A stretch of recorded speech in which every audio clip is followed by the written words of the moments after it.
So I look very silly in this machine, and the reason I'm in here is that the longer I go without cutting my hair, the younger I look. If you base my age on the YouTube comments on my videos, I'm somewhere between a 14 and 16-year-old boy. And the other thing that people are saying is that I look like the reference model for the Lego minifig. I'm not really seeing the resemblance, but it's time to cut my hair. I would rather not have someone cut my hair who's touching 100 other people's heads all day long. So I built this robot, and it is a hair cutting robot. It's gonna cut my hair the hard way using scissors. No trimmers or any easy mode like that. And I think it works, so I don't know because I still have all my hair. I haven't tested it yet. And I'm a little bit worried because the initial trials with the dummy didn't go totally smoothly, but I think I've mostly worked out those software bugs. I did a quick dry run just a little bit before this, just to see if everything was working without cutting, and it had this other problem of ripping my hair out. Ah! Ow! I've fixed it now. The fingers clamp a lot less hard than they did before. I'm glad I tested that. And even if this thing gives me a terrible haircut, I still feel like I've won. How many people have a robot-made haircut? It's basically art. My prediction is that it's gonna give me somewhere between completely terrible and a $5 haircut. Well, I've put this off as long as I possibly can. So this is the first haircut that it's ever going to attempt. So let's do it.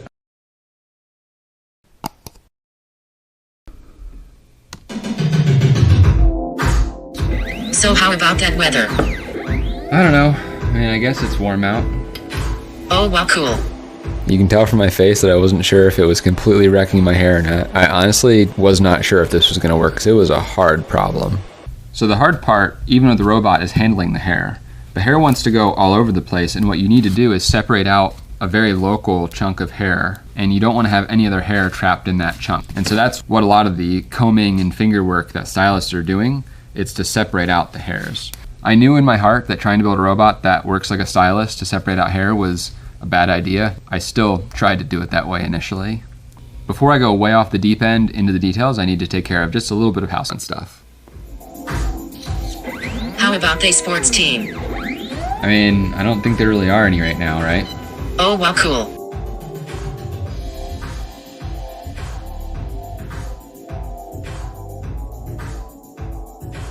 Cutter head turned out to do this is pretty cool. It only takes 3 servos. So here's the fingers. The scissors are on a little stage driven by a servo.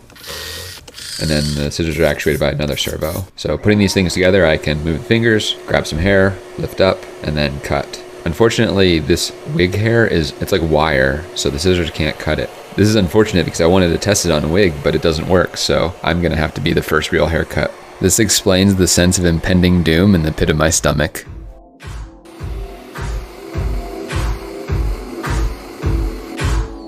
Do anything fun this weekend? It was really sad. My dog died. Oh wow, cool. The other big challenge of this haircutting attachment is how do I move it to all the different locations on the head? And so what I did is rather than having a 3-axis system, I have an arm that can move in and out and up and down only. And so it can reach the face and it can reach the head. Then I rotate the entire head. So if I want to reach the side, I just rotate the head and now I'm touching the side. And so rotating the head is hard because I'd have to rotate my whole body. I do the equivalent thing, which is I rotate the entire robot around the head. I always need to be pointing at the head when I cut. So I'm cutting on the top, I need the scissors to be pointing this way. If I'm cutting on the side, they need to be pointing this way.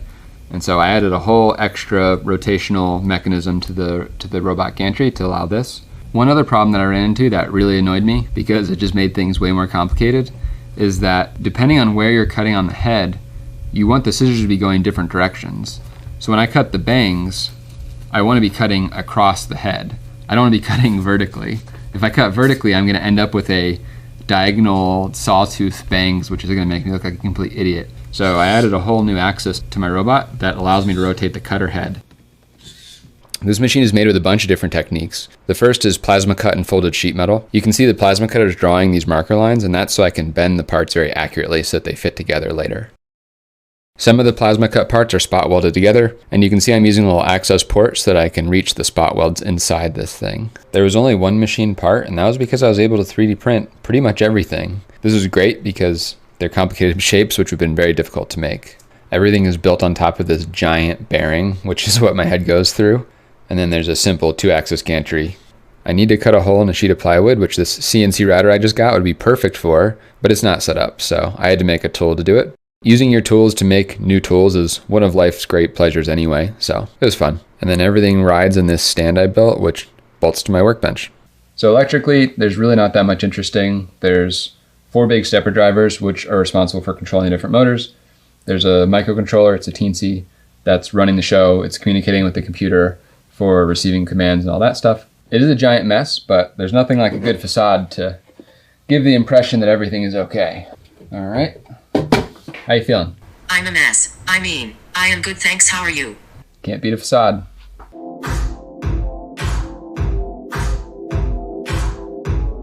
When can I cut your wife's hair?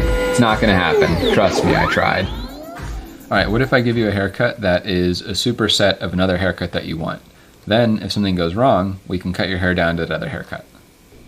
What do you mean if something goes wrong? I mean, I don't plan on anything going wrong. It's a prototype, and sometimes stuff happens. I already liked my hair.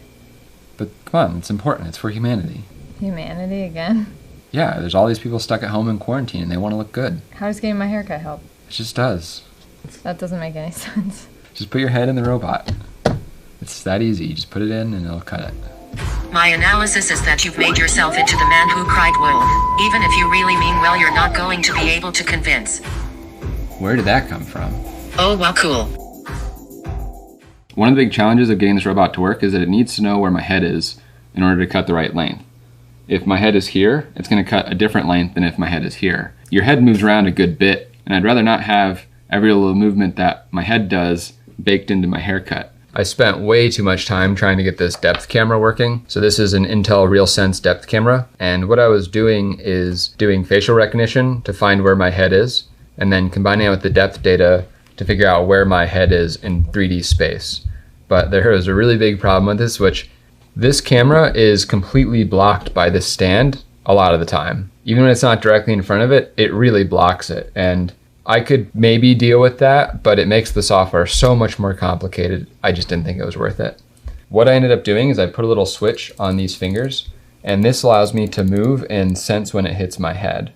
And then I can use that to measure a bunch of different points on my head and figure out roughly where it is. So say I get a little bit too comfortable in here and I kind of move over to the side, it knows because it has this probe. Move back, move back, move back, move back, move Okay, back. move my head. All right, we're back in business. How do you tell a robot what haircut you want? The way that I solved this problem is I took a 3D model of a head and I painted on it the haircut that I want. Basically, lighter is longer, darker is shorter. At first glance, this looks like I want to be a balding man, but it actually makes sense to the robot. The other thing I have to tell the robot is what angle to cut at, because I want it to cut my bangs horizontally and I want it to cut around my ears. So this isn't telling the robot that I want a giant unibrow. This is telling the robot, cut the bangs horizontally and then cut around my ear. The robot will load this 3D model, and then knowing how big of an area the scissors cut, it will compute a plan of the minimum number of locations it needs to cut at to make my hair the desired length. And then as it's doing that plan, it'll cut one and then go to the next one and the next one. At each location, it will check the unibrow model to see if it should cut at a specific angle, and if so, it'll do that. At least that's the plan in theory. I haven't done it yet. Hopefully it works, but we're doing it live. So here's the whole haircut from start to finish. Heads up, I look completely insane in this time lapse. I think it's a weird time lapse artifact, but also I was terrified of it ruining my hair, so it's probably also a bit of fear. Midway through, I realized there was a bug in my code that made it cut about 6 times as many locations on my head as it needed to. I thought it was taking a while. So it took about an hour, but it should only take more like 15 minutes. Every time the robot goes to cut a location, it probes to find where my head is at, and then the length that it cuts is relative to where it probed. This is the main reason it could maintain accurate hair lengths, even though I was moving around. So you can see the vacuum sucking a bunch of extra hair into the tube, but the fingers that grab the hair have little guards on them that keep hair that they aren't grabbing from being cut.